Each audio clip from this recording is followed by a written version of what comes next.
भाद्रपद महीने में 2 एकादशी आती हैं। जन्माष्टमी के बाद पड़ने वाली एकादशी को अजा एकादशी कहते हैं।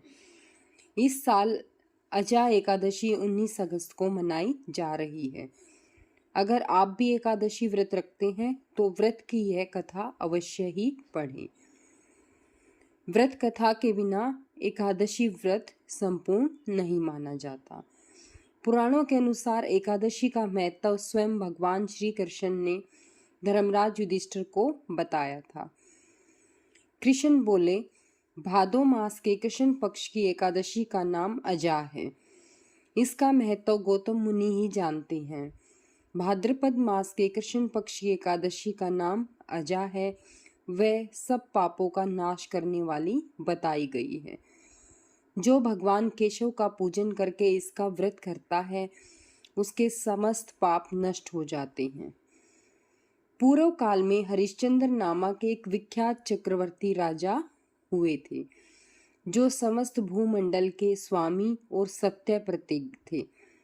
एक समय किसी कर्म का फल भोग प्राप्त होने पर उन्हें राज्य से भ्रष्ट होना पड़ा, जिसने युगों का परिवर्तन कर दिया। कथा के अनुसार सूर्यवंश में राजा हरिश्चंद्र अयोध्या में हुए थे। उनके द्वार पर एक श्यामपट लगा था, जिसमें मणियों से लिखा हुआ यह लेख था, इस द्वार में मुंह मांगा दान दिया जाएगा। राजा ने अपनी पत्नी और पुत्र को बेचा, फिर अपने को भी बेच दिया। पुण्यात्मा होते हुए भी उन्हें चांडाल की दास्ता करनी पड़ी। वे मुर्दा का कफन लिया करते थे। इतने पर भी नृपश्रेष्ठ हरिश्चंद्र सत्य से विचलित नहीं हुए। इस प्रकार चांडाल की दास्ता करते उनके अनेक साल व्यतीत हो गए। इससे राजा को बड़ी चिंता हुई। वे अत्यंत दुखी होकर सोचने लगे, क्या करूं, कहाँ जाऊं, कैसे मेरा उद्धार होगा। इस प्रकार चिंता करते करते वे शोक के समुद्र में डूब गए। राजा को आतुर जानकर कोई मुनि उनके पास आए। वे थे महर्षि गौतम। श्रेष्ठ ब्राह्मण को आया देख नृपश्रेष्ठ ने उन्हें चरणों में प्रणाम किया और दोनों हाथ जोड़कर गौतम के सामने खड़े होकर अपना सारा दुख कह सुनाया। राजा की बात सुनकर गौतम ने कहा, राजन, भादों के कृष्ण पक्ष में अत्यंत कल्याणमयी अजा नाम की एकादशी आ रही है, जो पुण्य प्रदान करने वाली है। इसका व्रत करो, इससे पाप का अंत होगा। तुम्हारे भाग्य से आज के 7वें दिन एकादशी है। उस दिन उपवास करके रात में जागरण करना। ऐसा कहकर महर्षि गौतम अंतर्ध्यान हो गए। मुनि की बात सुनकर राजा हरिश्चंद्र ने उस उत्तम व्रत का अनुष्ठान किया।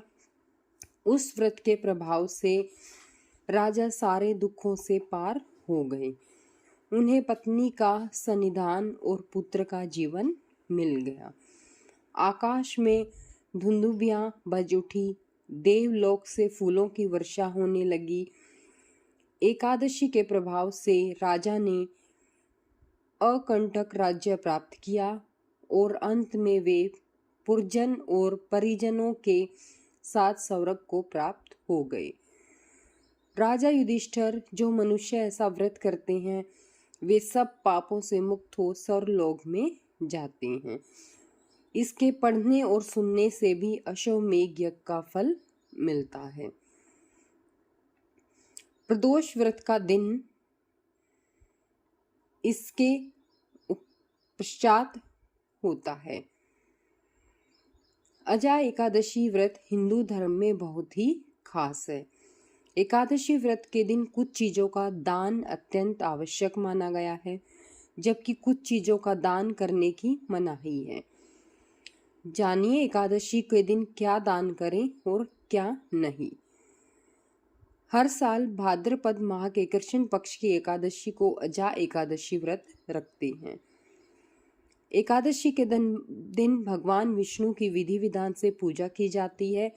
मान्यता है कि एकादशी व्रत करने से पापों से मुक्ति मिलती है और व्यक्ति सभी सुखों को भोगकर बैकुंठ धाम को जाता है। हिंदू धर्म की मान्यताओं के अनुसार अजा एकादशी के दिन कुछ चीजों का दान करना अत्यंत शुभ है, तो कुछ चीजों का दान नहीं करना चाहिए। तो जानते हैं एकादशी के दिन किन चीजों का दान अत्यंत लाभकारी है। अजा एकादशी के दिन अन्न का दान सबसे महत्वपूर्ण माना गया है। इस दिन गेहूं, गुड़, दाल, आटा व अन्य किसी अनाज का दान करना चाहिए। इसके अलावा गरीब व जरूरतमंद व्यक्ति को वस्त्र का दान करना चाहिए। एकादशी के दिन सामर्थ्य के अनुसार धन का दान भी अत्यंत शुभ माना गया है। मान्यता है कि एकादशी के दिन इन चीजों का दान करने से जीवन में सुख शांति आती है। एकादशी के दिन किन चीजों का दान नहीं करना चाहिए। एकादशी के दिन कुछ विशेष वस्तुओं का दान वर्जित माना गया है। इस दिन तामसिक चीजों जैसे मांस, मछली, प्याज, लहसुन, नमक, तेल, लोहा व पुराने कपड़े आदि का दान नहीं करना चाहिए। इसके अलावा इस दिन नुकीली वस्तुएं जैसे चाकू, कैंची और सुई का दान भी नहीं करना चाहिए। मान्यता है इन चीजों का दान करने से घर में अशांति फैलती है और अशुभ फलों की प्राप्ति होती है।